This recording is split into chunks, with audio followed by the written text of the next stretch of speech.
Hello बच्चों हमने अभी जो लास्ट चैप्टर है हमारा last chapter motion in straight line अब खत्म हो गया, मोशन प्लेन स्टार्ट हो चुका है। उसमें आज हमारा सेकंड लेक्चर है।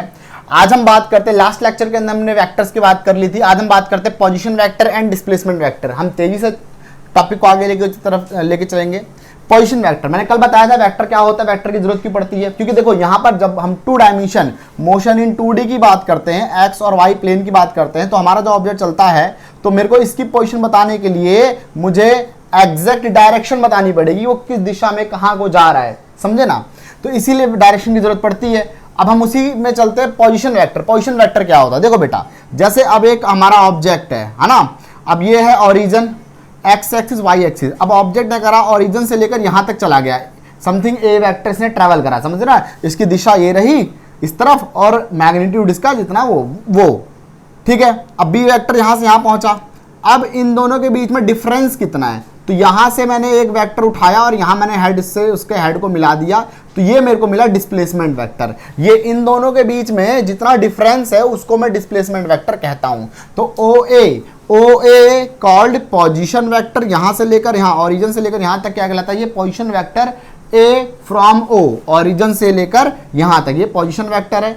O B position vector, B from O origin से लेकर यहां तक ये पोजीशन वेक्टर बी है, ये पोजीशन वेक्टर ए है। इन दोनों के बीच का ये जो डिस्टेंस है, ये जो इन दोनों के बीच की ये दूरी है, this called displacement vector. And how can be calculate displacement vector, देखो तो क्या करो, एक के हेड से यहां तक जाना है मुझे, यहां से मैं डिस्प्लेसमेंट वेक्टर का टेल, एक के हेड से दूसरे का टेल जोड़ो और अगले हेड तक, तो ये जो दूरी होती है ये डिस्प्लेसमेंट वेक्टर बन जाती है, ठीक है बेटा। Position vector tell about starting point of object and direction from origin. Position vector क्या बताता है कि ऑब्जेक्ट कहां से स्टार्ट हुआ और किस दिशा को जा रहा है, ठीक है ना। तो पोजीशन वेक्टर ये बातें बताता है, ओके बेटा। अब हम आगे बात करते हैं मल्टीप्लीकेशन ऑफ वेक्टर। अब क्या होता है, कभी कभी ना किसी वेक्टर के साथ कोई स्केलर मल्टीप्लाई हो जाता है, तो जैसे मैंने कल बताया स्केलर, मास, टाइम, ये सब स्केलर है, इनकी कोई दिशा नहीं होती, इन पे सिर्फ मैग्नीट्यूड होता है। किसी वेक्टर के साथ कोई स्केलर मल्टीप्लाई हो जाता है तो क्या होता है, when vector A is multiplied by scalar S. तो जैसे ये देखो, ए वेक्टर है कोई 100 न्यूटन, मान लो कोई 100 न्यूटन का फोर्स लगा रहा है, and S that is 10 second, 10 second तक।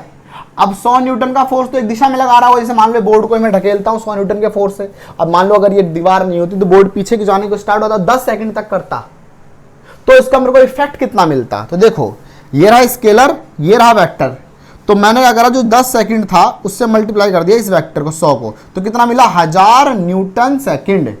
1000 न्यूटन सेकंड, ये इसके लिए न्यूटन और इसके लिए सेकंड, टूवर्ड्स वेस्ट, क्योंकि मान लो वो ए 100 न्यूटन अच्छा वेस्ट पे लगा दे रखा है कि 100 न्यूटन किस तरफ लग रहा है, वेस्ट की तरफ लग रहा है, तो पूरा क्या पढ़ा जाएगा, 1000 न्यूटन सेकंड टूवर्ड्स वेस्ट।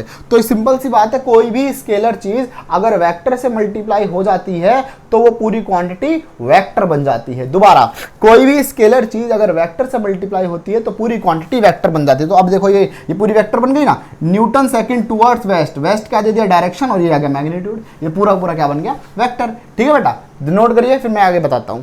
चलिए बच्चों, अब हम बात करते हैं रिजल्टेंट वेक्टर के। रिजल्टेंट वेक्टर क्या होता है, मैं आपको एक बात समझा दूं, क्लियर कर दूं कि भाई कभी भी मैं 2 वेक्टर ऐड करने आता हूं ना, वो नॉर्मली ऐड नहीं होता। जैसे कि मैंने कहा कि मान लो ये एक पॉइंट है, ये एक ऑब्जेक्ट है, मान लो यहां पर ये ऑब्जेक्ट है ना, इसको मैंने यहां से खींचा 10 न्यूटन से, ओके, और एक बंदे ने रस्सी लगा के यहां से खींचा 15 न्यूटन से, समझ रहे हो ना, एक रस्सी इधर लगी एक रस्सी इधर लगी, दोनों खींच रहे हैं, तो ऑफकोर्स ये ऑब्जेक्ट यहां पर आएगा, इस तरफ जाएगा, रिजल्टेंट इस तरफ, रिजल्ट इनका इस तरफ जाएगा, ये तो क्लियर है।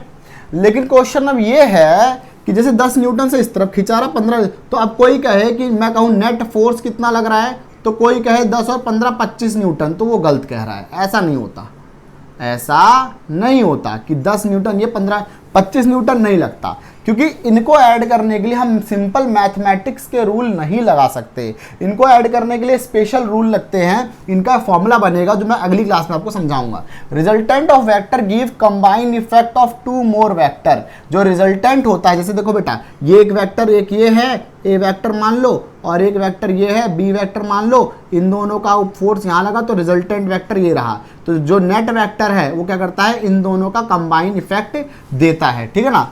तो रिजल्टेंट वेक्टर, अब vector quantity does not add simply because it has direction, मतलब कि वेक्टर क्वांटिटी ऐड नहीं होती सिंपल, उसके पास डायरेक्शन है। उसको ऐड करने के लिए हमको एक डिफरेंट काइंड ऑफ टेक्निक इस्तेमाल करनी पड़ती है, वो मैं आपको नेक्स्ट क्लास के अंदर बताऊंगा। तो बेटा देखते रहिए, नोट करते रहिए। ओके बेटा, बाय बच्चों।